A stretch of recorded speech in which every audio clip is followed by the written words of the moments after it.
जो हमने पहले शीट की है 14 नंबर की, उसमें किसी को कोई डाउट है तो पूछ लीजिए मेरे से।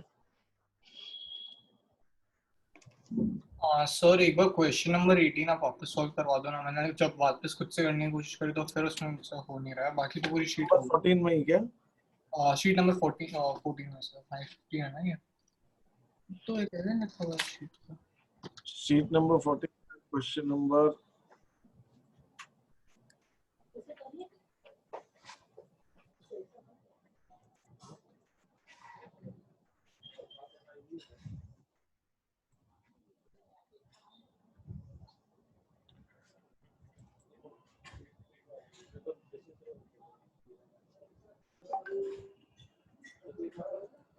ओके ठीक है।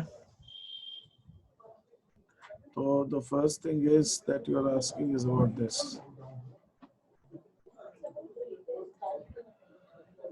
Okay, ठीक है। 14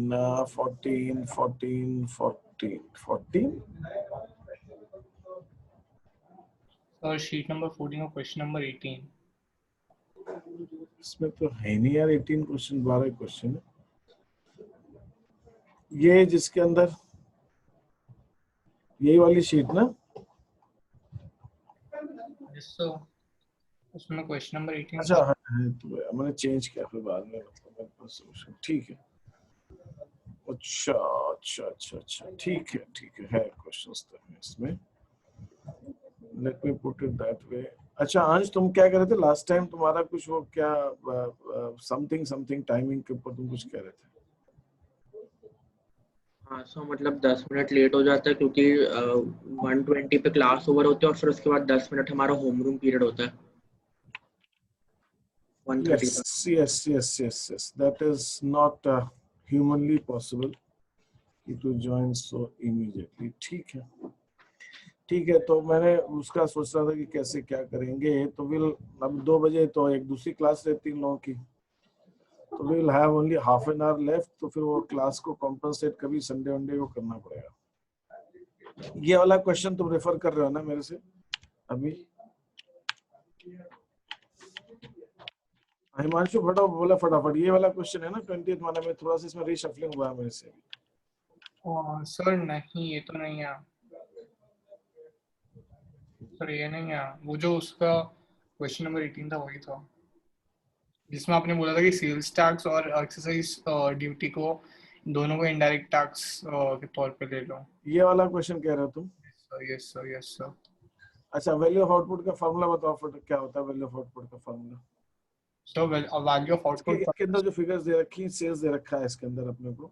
सर सेल्स प्लस जो डिफरेंट जो चेंज इन स्टॉक आता है और प्लस चेंज इन स्टॉक और प्लस जो खुद मैन्युफैक्चर खुद के सेल कंजम्पशन। हाँ प्रोडक्शन, वो प्रोडक्शन फॉर सेल्फ कंजम्पशन इसमें है ही नहीं। हाँ तो इसके अंदर प्रोडक्शन फॉर सेल्फ कंजम्पशन नहीं है, तो वैल्यू ऑफ आउटपुट की हम बात करेंगे तो सेल्स हो जाएगा प्लस क्लोजिंग स्टॉक हो जाएगा माइनस ओपनिंग स्टॉक हो जाएगा।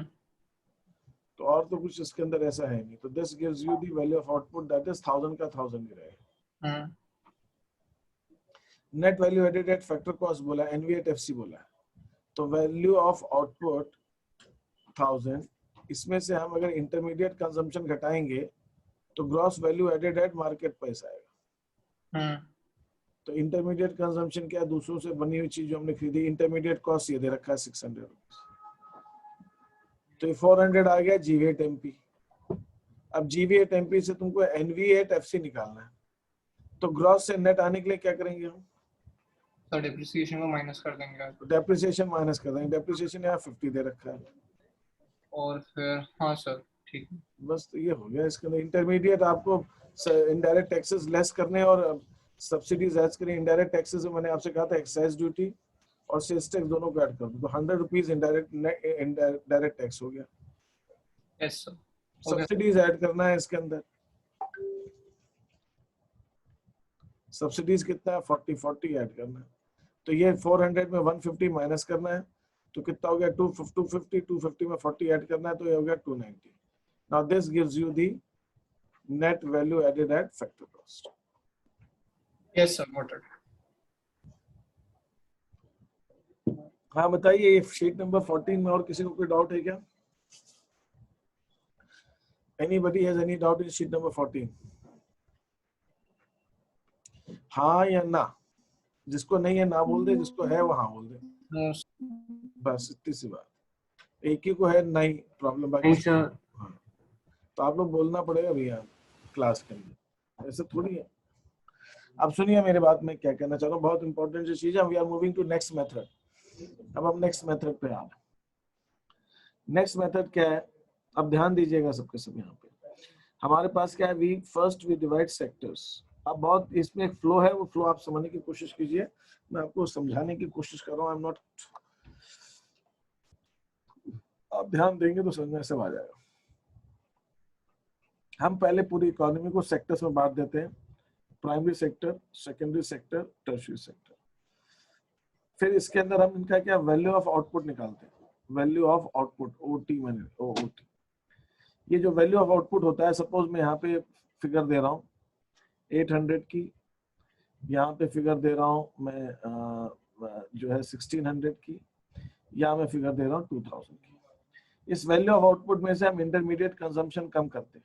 इसका इंटरमीडिएट कंजम्पशन हमने नील लिया है प्राइमरी सेक्टर का, इनको ओरिजिनल प्रोड्यूसर माना है।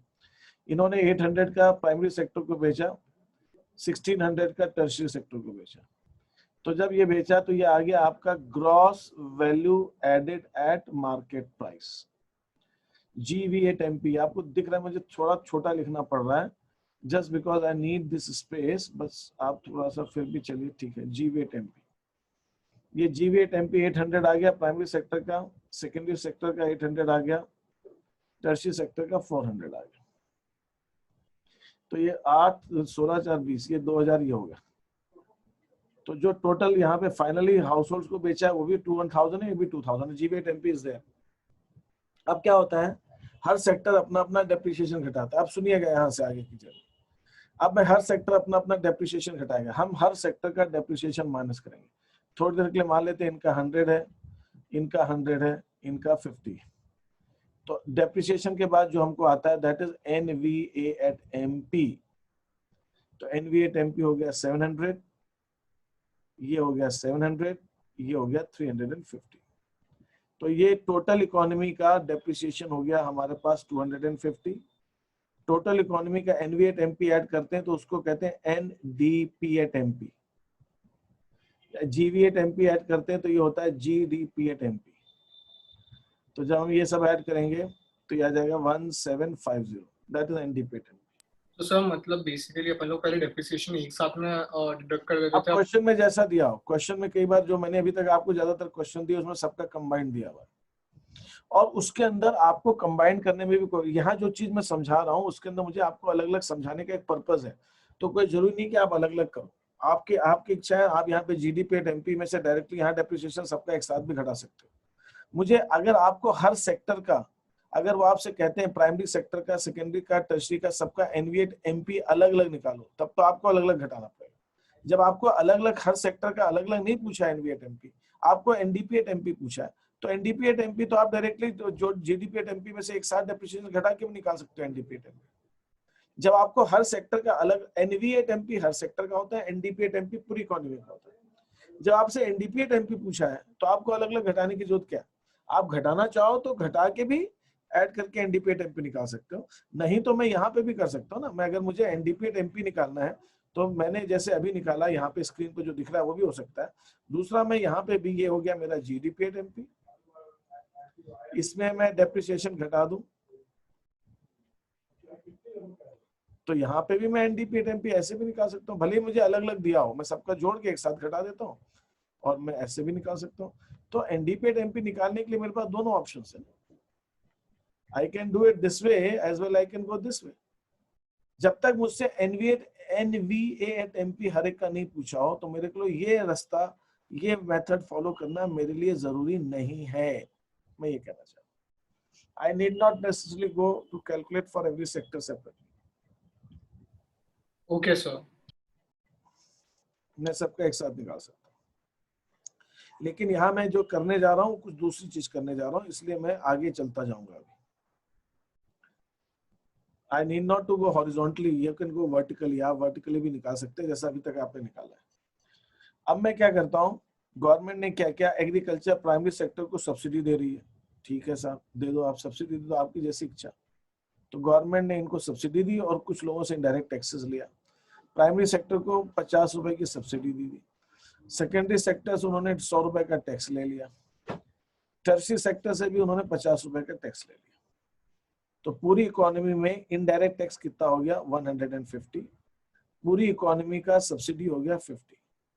तो ये एनआईटी इज 150। तो मैंने क्या किया, एनडीपी एट एमपी में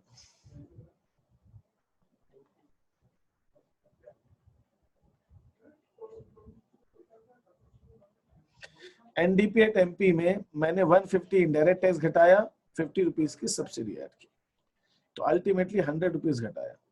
तो मैं अगर यहाँ पे हर एक सेक्टर का अलग अलग NVAT-FC निकालूं, अलग अलग सबका NVAT-FC, तो क्या होगा, प्राइम इसका 700 प्लस 50, ये 750 हो गया। इनको तो इनकी कॉस्ट आई 7, इनके मार्केट में बेच रहे हैं 700 का प्राइमरी सेक्टर, लेकिन इनकी कॉस्ट आ रही 750, 750 की आ रही, तो भी ये 700 में बेच रहे हैं। क्यों बेच रहे हैं, 50 रुपए गवर्नमेंट दे रखी है, गवर्नमेंट ने कहा आप हमसे ले लीजिए सब्सिडी 50 रुपीज की, तो इनकी कॉस्ट 750 आने के बाद भी मार्केट में 700 में बेच रहे हैं। तो ये दे आर मार्केट के हिसाब से इनको 700 हो रहा है, लेकिन इनकी कॉस्ट आ रही 750, 50 रुपीज गवर्नमेंट कॉम्पनसेट कर रही है, इसीलिए इनकी मार्केट प्राइस कम है, कॉस्ट प्राइस ज्यादा है, because subsidy is there, subsidy की वजह से एफसी ज्यादा है, एमपी कम है। व्हाट अबाउट दिस, इनकी मार्केट प्राइस 100 है, इनसे गवर्नमेंट रुपये 700 है, गवर्नमेंट 100 ले रही, तो इनकी कॉस्ट प्राइस तो 600 होगी। नेचुरली इनडायरेक्ट टैक्स माइनस करना है, मैंने फॉर्मूला लिखा हुआ ऊपर। एमपी में हम इनडायरेक्ट टैक्स घटाते हैं, सब्सिडीज ऐड करते हैं, तो मैंने मार्केट प्राइस पे इनडायरेक्ट टैक्स घटाया है, इनडायरेक्ट टैक्स घटाया है, and then this is there. फिर यहाँ पे 350 में 50 घटाऊंगा तो ये 300 आएगा। तो ये मेरा टोटल कितना हो गया 1650। 1650 कैसे आया, इधर से भी निकाल सकते हो, NDP at MP minus indirect taxes plus subsidies, तो ये क्या आ गया आपका एनडीपीएट एफसी। यहां तक किसी को कोई प्रॉब्लम हो तो पूछ लीजिए मेरे से। मैं एनडीपी एक एक स्टेप बाय सब चीजें चल रही हैं। पहले यहाँ पे हमने निकाला जीडीपीएट एमपी, डेप्रिसिएशन घटाया तो एनडीपीएट एमपी आया, एनडीपीएट एमपी में इनडायरेक्ट टैक्सेस घटाया, सब्सिडीज को ऐड किया तो एनडीपीएट एफसी आएगा। This is NDP at FC. यहां तक किसी को कोई प्रॉब्लम है क्या, हाँ या ना? हाँ बोलिए।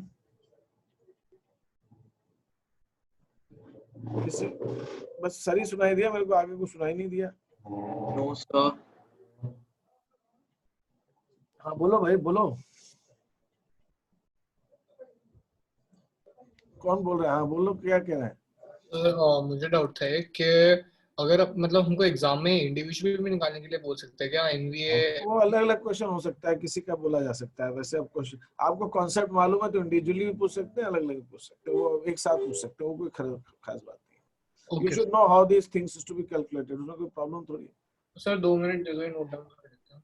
यस, ये नोट डाउन कर हाँ बिल्कुल नोट डाउन कर लीजिए, ये नोट डाउन कर ही लीजिए आप, क्योंकि अभी इसके आगे की करनी, मेरे पास स्पेस खत्म हो गई है, तो मुझे इसी के आगे आपको, आप इसके साइड में स्पेस रखिएगा थोड़ा सा, आप नोट डाउन ऐसे करिए कि यहाँ पे आपको 5 कॉलम्स और चाहिए, 5 कॉलम्स और चाहिए, इस ढंग से आप नोट डाउन कीजिए, चाहे आप अपनी नोटबुक के अंदर वो करिए। मेरे पास स्पेस ही खत्म हो गई, तो मैं क्या करूंगा, मुझे कुछ करना पड़ेगा, इसको सबको खिसकाना पड़ेगा, तो खिसकाऊं कैसे मुझे नहीं मालूम, मिटा के लेना पड़ेगा। तो you leave what I would suggest, अगर आपको जो मैं समझा रहा हूँ अगर आप अपनी नोटबुक में अच्छे से लिखेंगे तो ज्यादा अच्छा रहेगा। तो ये बिल्कुल सही कह रहा है, ये हिमांशु ने अच्छा आइडिया दे दिया, मैं सोच रहा था क्या करूं। तो आप ये राइट साइड में 5 कॉलम्स की एनवीएट-एफसी के बाद 5 कॉलम की जगह और रखिएगा right side, at least 5 columns, at least 5 columns.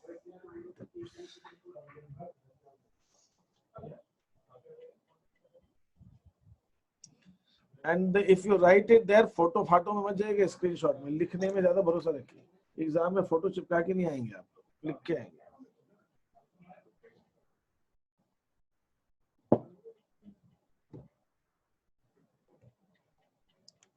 जब कोई लिख ले जरा मुझे बता दीजिएगा कि हाँ हमने लिख लिया, और जब मैं पूछूं सबने लिख लिया तो जिन्हें नहीं लिखा वो जरूर बोल दे कि हाँ सब मैंने नहीं लिखा।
भाई लिख लिया सबने? Yes, sir. Anybody who has not written, should I proceed? Can I proceed further? But tell me. Yes, you can proceed. Yes, sir. Thank you so much. अब क्या हो रहा है, अब आप समझिए बात को। अल्टीमेटली ये चार्ट आपको क्या दिखा रहा है कि जो प्राइमरी सेक्टर है उसने अल्टीमेटली 750 रुपीस बचाए हैं। अभी पूरे बचे नहीं है, मतलब फिर भी ये उनने बचाए। किस चीज से? गुड्स बेच के, गवर्नमेंट को टैक्स वगैरह करके, डेप्रिसिएशन के बाद। ये सेकेंडरी सेक्टर ने 600 बचाए और टर्शियरी सेक्टर ने 300 बचाए। अब हम क्या करते हैं, अब ये सेक्टर्स क्या करेंगे, मुझे स्पेस चाहिए तो मुझे यहाँ से इसको हटाना पड़ेगा। I need to rub this of.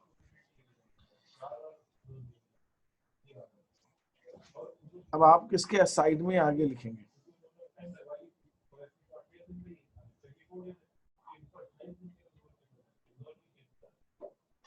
Primary sector में NV8FC से आप इसके आगे, प्राइमरी सेक्टर ने 750 का नेट वैल्यू एडिशन किया फैक्टर कॉस्ट। सेकेंडरी सेक्टर ने 600 का नेट वैल्यू एडिशन किया फैक्टर कॉस्ट। टर्शरी ने 300 का किया है, and this total is coming to 1650 which is called as NDP8FC। अब क्या होगा, अब ये जो NV8FC है ये हर सेक्टर अपने अपने फैक्टर्स ऑफ प्रोडक्शन को डिस्ट्रीब्यूट करेगा। मतलब क्या, मतलब ये कि ये जो अमाउंट है यहां से मैं इक्वल टू करके दूसरी जर्नी स्टार्ट कर रहा हूं। ये पैसे में से वर्कर्स को पेमेंट किया जाएगा जिसको हम बोलते हैं कॉम्पनसेशन ऑफ एम्प्लॉइज। जिसको सैलरी देनी है सैलरी, जिसको वेजेस देना है वेजेस, जो वर्कर्स हैं स्टाफ के ऊपर जो भी खर्चा है। Compensation of employees wages and salary से अलग होता है। कॉम्पनसेशन ऑफ एम्प्लॉइज का मतलब होता है स्टाफ के ऊपर किया गया सारा खर्चा। लंच दिया है तो लंच, बस दी है तो बस, इंश्योरेंस कराए तो इंश्योरेंस भी है। ये सैलरी ही नहीं होता, इट इज बेसिकली जो टोटल एम्प्लॉइज पे खर्च होता है वो सब उसमें आ गया। Not only salary wages but everything. Uniform दी है, गिफ्ट दिया है, होली दिवाली, वो भी आ जाएगा, सब एवरीथिंग।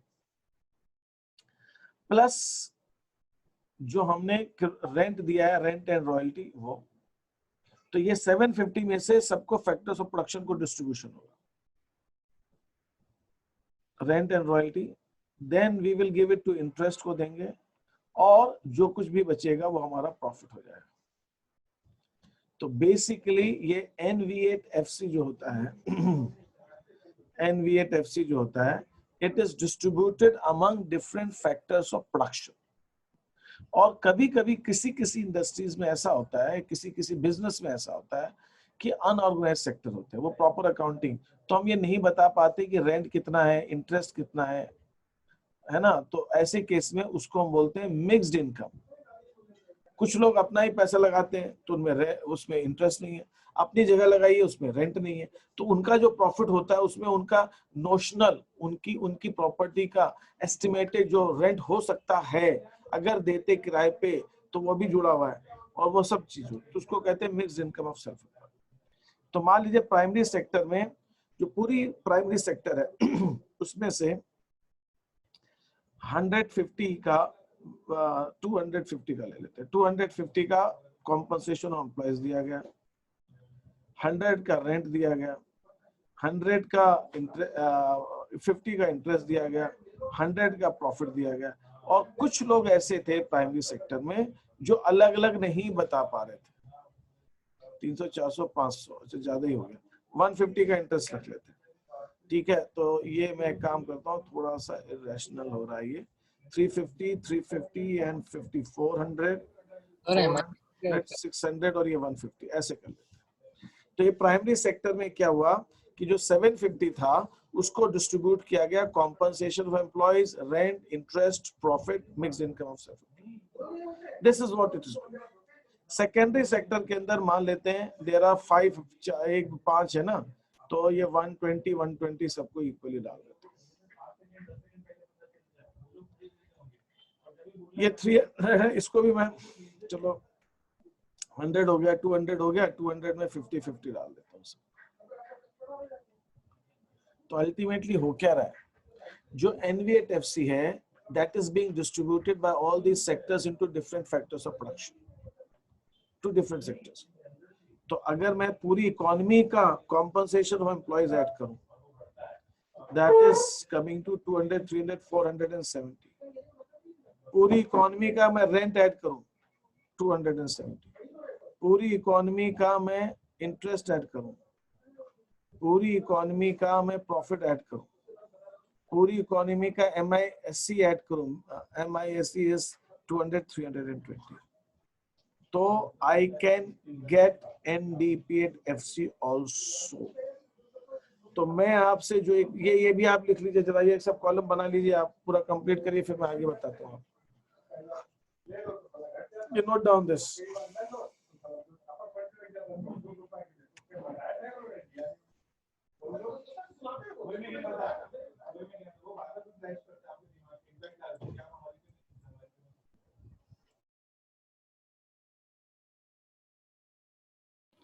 सर कर लिया note down.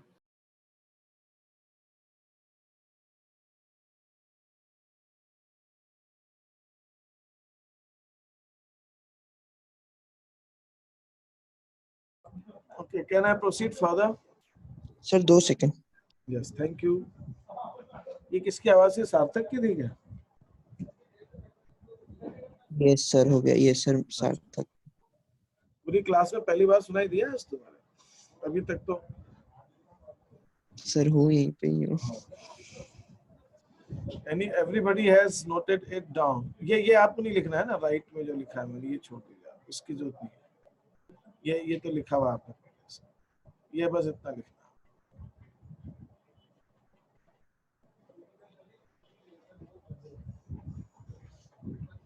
May I proceed now? Yes, sir. Yes, sir. तो अभी हमने क्या चीज देखा, हमने एक चीज ये देखी, मैं आपको समअप कर रहा हूँ, एक बहुत इंपॉर्टेंट सा पॉइंट, रिलेशनशिप समझ में आएगा। अगर आपको रिलेशनशिप समझ में आ गया ना, तो आप मोर देन 60% आप NI नेशनल इनकम अकाउंटिंग आपको दे। मैंने क्या किया, मैंने लिया primary sector, secondary sector, tertiary sector, इनका लिया मैंने वैल्यू ऑफ आउटपुट, इसमें से इंटरमीडिएट कंजम्पशन घटाया, इसके बाद मेरा आ गया GV8MP, इसके बाद मैंने इसमें से GV8MP में से डेप्रिसिएशन घटाया, NIT घटाया, तो मेरा आ गया NV8FC। NV8FC अगर पूरी इकोनॉमी का हम ऐड करते हैं तो वो आ जाता है, that is called NDP8FC। NDP8FC कैसे आया, ये आया GDP8MP। पहले हम GDP8MP निकाल, यार ये ठीक से लिखते नहीं बन रहा है, GDP8MP से हमने डेप्रिसिएशन घटाया पूरी इकोनॉमी का, NIT घटाया, तो NDP8FC आ गया। ये है NDP8FC, ठीक है, NDP8FC। इस NDP8FC को हम अलग अलग सेक्टर्स में बांट दे रहे हैं, मतलब इसमें से हमने रेंट एंड रॉयल्टी दे दी, हमने इसमें से इंटरेस्ट दे दिया, हमने इसके अंदर से कॉम्पनसेशन एम्प्लॉयज दे दिया, हमने इसमें से प्रॉफिट दे दिया, हमने इसमें से mixed income of self employed कर दिया। तो इसका मतलब क्या हुआ कि NDP8FC निकालने के 2 तरीके हो गए भाई साहब। वैल्यू ऑफ आउटपुट से भी आप निकाल सकते हो एनडीपीएफसी इस जर्नी से। और दूसरा, अगर मैं इन चारों को, इन पांचों को ऐड कर दूं तो भी मेरा एनडीपीएफसी आ गया।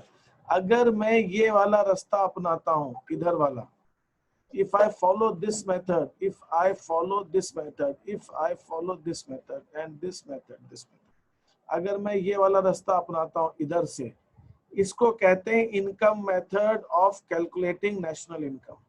और अगर मैं लेफ्ट हैंड वाला मेथड अपनाता हूं, इसको कहते हैं आउटपुट मेथड। तो अभी तक जो हम पढ़ रहे थे आउटपुट मेथड थी।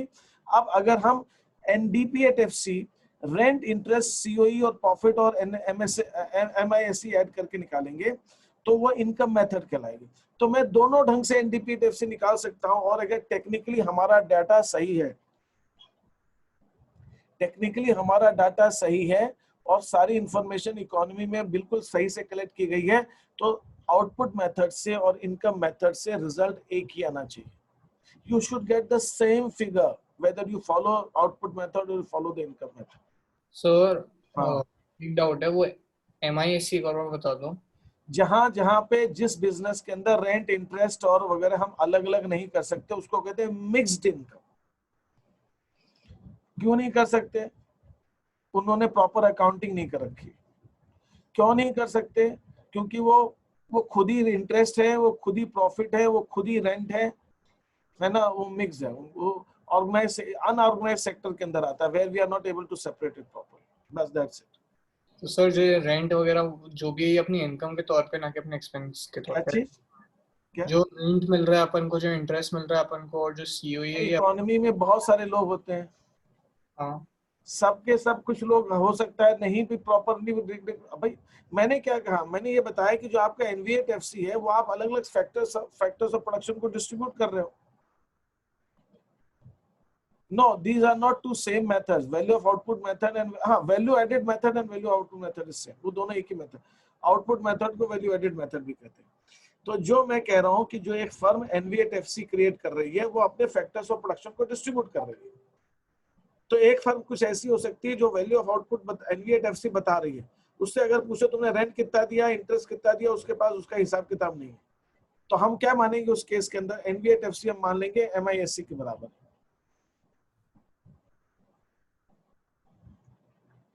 Mixed income of self-employed is that is all it is. MISC. सारी हाँ, क्या चीज? सर ये सब अपनी फैक्टर इनकम्स ही है ना, एक तरीके से ये these are फैक्टर इनकम। बिल्कुल सही है, ये फैक्टर इनकम ही है। These are फैक्टर इनकम जो इकोनॉमी के अंदर फैक्टर्स ऑफ प्रोडक्शन को फर्म पेमेंट कर रही है, rent, interest, composition of employees, profit और mixed income of self employed के नाम। जो अलग अलग फैक्टर्स ऑफ प्रोडक्शन को पेमेंट हो रहा है, ये सब फैक्टर इनकम ही है। This is all factor income. तो मैं आपसे जो बात ये कह रहा हूं, अब हमारे पास दो तरीके हो गए। एक हो गया आउटपुट मेथड, जिसको अभी अंश ने मुझे कहा कि सर इसको वैल्यू एडेड मेथड भी कहते हैं। हाँ जी, इसको वैल्यू एडेड मेथड भी कहते हैं।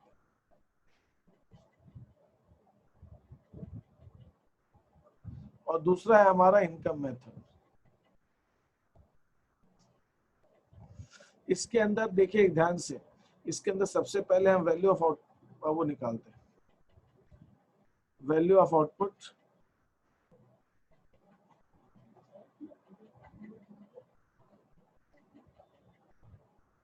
Minus intermediate consumption. तो ये हमारा आ गया GV8MP। अगर मैं पूरी इकोनॉमी का निकाल रहा हूं तो ये पूरी इकोनॉमी के केस में GDP8MP हो जाएगा।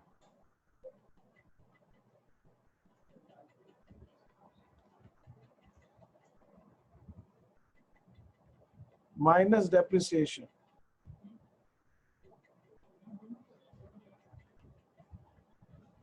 Minus NIT। This gives us NDP8FC। समझने वाली बात, सबसे इंपॉर्टेंट पॉइंट ये समझना है, जिसमें बाद में आपको कंफ्यूजन, कि अगर हम आउटपुट मेथड फॉलो करते हैं, अच्छा ये जो कहलाते हैं, ये GDP8MP, GDP8FC, NDP8MP, NDP8FC है ना, NNP8MP,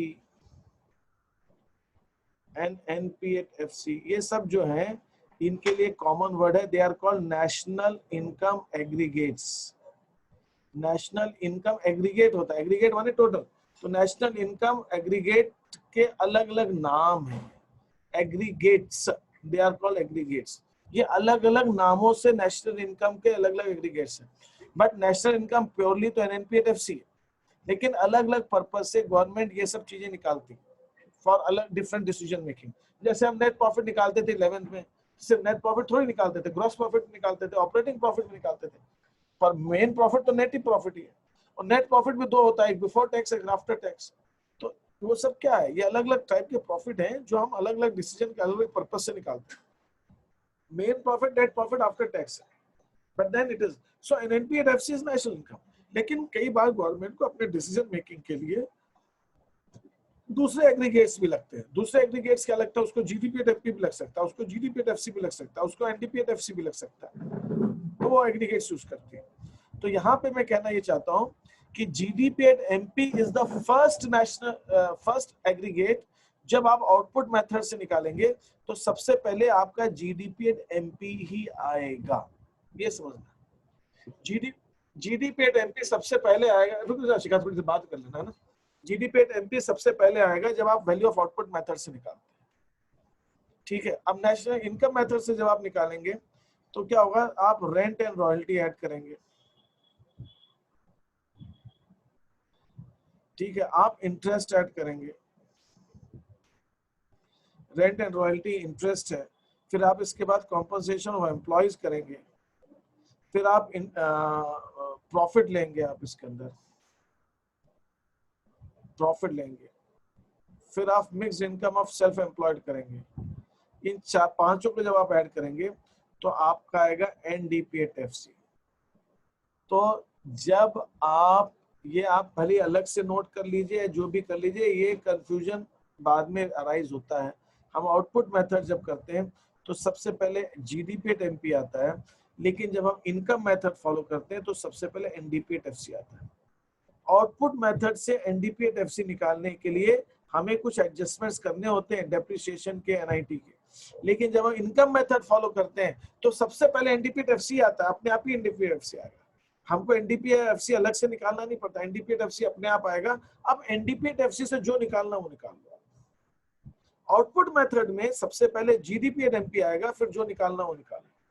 तो दोनों मेथड से पहला नेशनल इनकम एग्रीगेट क्या आता है ये भी आपको मालूम होना चाहिए। आउटपुट मेथड से पहला नेशनल इनकम एग्रीगेट आएगा GDP8MP, उसके बाद आपको जो चाहिए वो ले लो।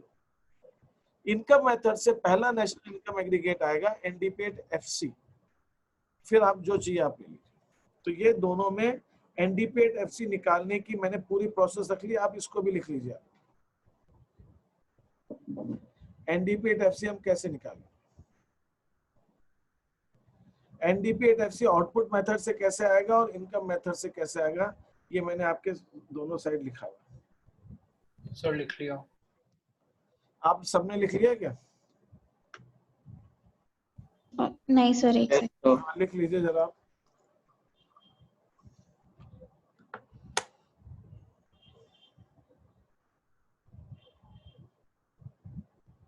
हिमांशु के एग्जाम आने वाले हैं ना, तो हिमांशु थोड़ा आजकल जल्दी जल्दी लिखने लग गया।